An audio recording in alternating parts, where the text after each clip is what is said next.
To view FDNY information, call the variable FDNY info Manhattan.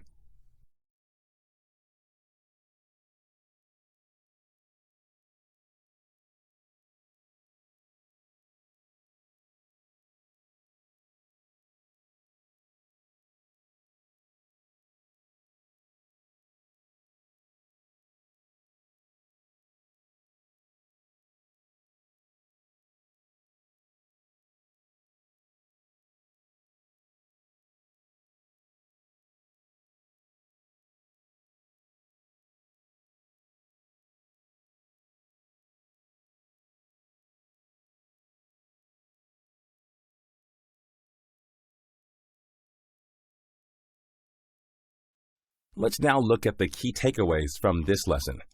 In this lesson, we have learned Pandas is an open source library for data analysis and is an efficient data wrangling tool in Python.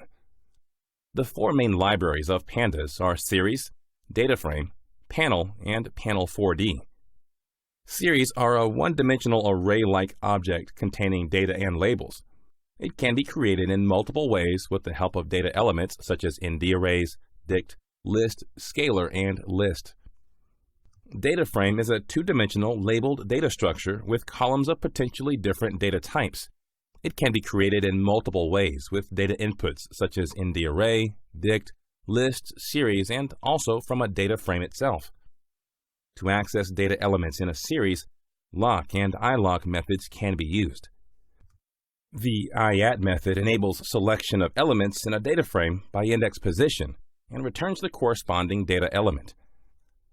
Missing data values in Pandas can be resolved through two built-in methods, such as drop_NA and fill_NA.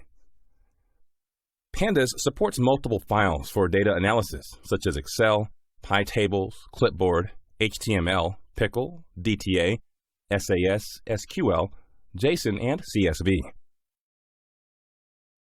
This concludes the lesson on data manipulation with Pandas. In the next lesson, we'll talk about machine learning with scikit-learn.